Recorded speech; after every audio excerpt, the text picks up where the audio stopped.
Hey friends, how's it going? Got a new video for you guys today. I'm driving up the coast, so I thought it'd be a good time to sit here and have a chat.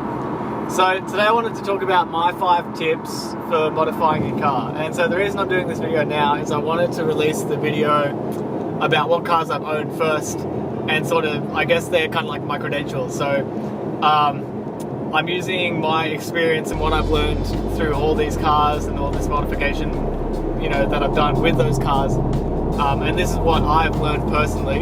Obviously it might not apply to everyone, but this is what I think works.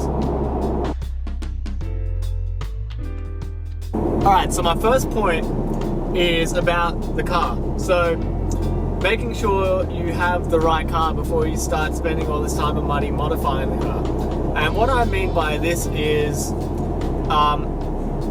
sometimes people just get cars as an interim, or it's like a good deal, they pick up those cars. But it's not necessarily the car that they wish they had, or that they want to, own and modify and, take down that track. So for instance, let's say, the example I'll use is, I had a CJ Lancer, 2010 Lancer through my family, and obviously I wish it was an Evo, but it's not, it's just a Lancer, right? But I still spent money doing suspension and wheels and things like that, and eventually, it wasn't what I wanted, so I ended up losing a lot of money on those modifications, sold the car, got something else, So that's sort of what I'm getting at. So making sure that the car you're modifying is the right car for you, and the car that you want to be modifying, so that you're not wasting your time and your money. Okay, so tip number two. This comes back to, your money again. So making sure that you have a budget in mind before you get started, because otherwise what's going to happen is you're going to start modifying your car, and all these little things will creep up, and before you know it, you've spent $15,000 on your, automatic, naturally aspirated Lancer or whatever. Not that I did that, but you get my point. So before you get started, think about, okay, how much do I want to spend overall on this car? And $10,000 sounds like a lot of money, but when you're modifying a car, it's not. Suspension's a few thousand, wheels and tires are a few thousand, before you know it, you spend 10 grand. And that's a lot of money. So that's what I'm saying.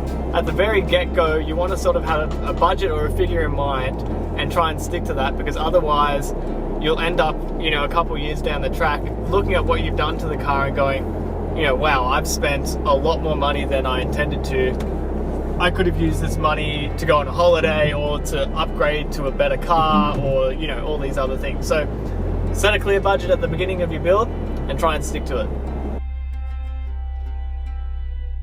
Tip number 3, research. So once you've got your budget, you've got your car, and so you know what sort of think about what you want to go down. Do you want to go down, the track route, stance, E-Fame, skid pans, motorcarnas, like all these things you can build your car and tune your car differently for optimum, results.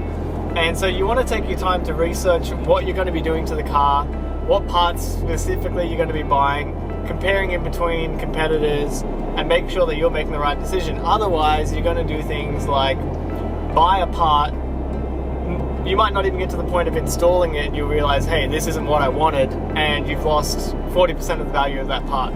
And so you're just going to blow out your budget real quick, and you're just basically burning cash. So take your time, do your research, and make sure that what you're getting and what you're doing to the car is actually what you want, and make sure it aligns to the sort of end goal that you have in mind.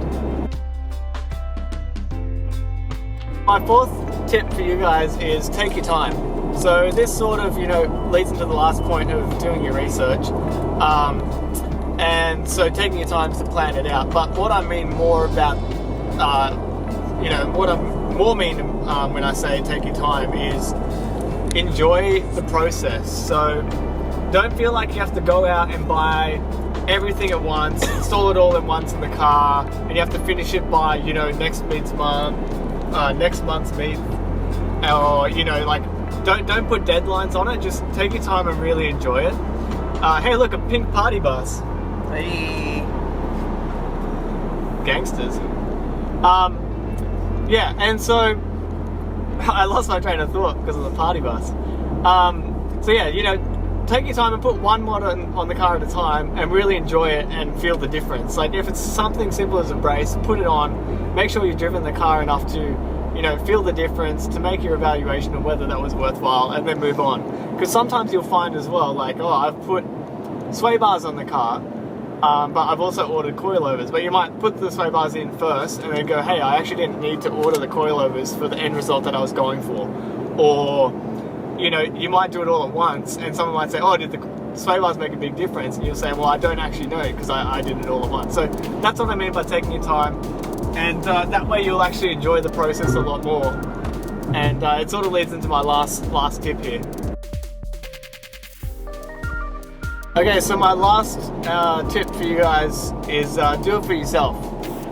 So what I mean by this is, you see people sometimes, they'll build their car because someone else tells them to do it this way, or because they want to, you know, be a part of the scene, or, you know, they want to get that e-fame, or, you know, they feel like they need to get a faster time. But as long as you're having fun and it's making you happy, then that's all that matters. So just make sure that when you guys are modifying your cars and buying your cars, that you're doing it for yourself and you're making the decisions based on what you need and what you want, and not, you know, all these external factors.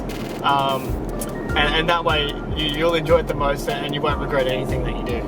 Okay, so this has been my 5 tips, just things that I've learned and picked up over the last few years.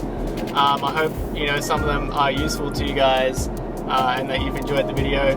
And as always, feel free to, you know, like and subscribe, and appreciate all you guys sticking around who are current subscribers as well. And hopefully see you guys in the next video. So see you later.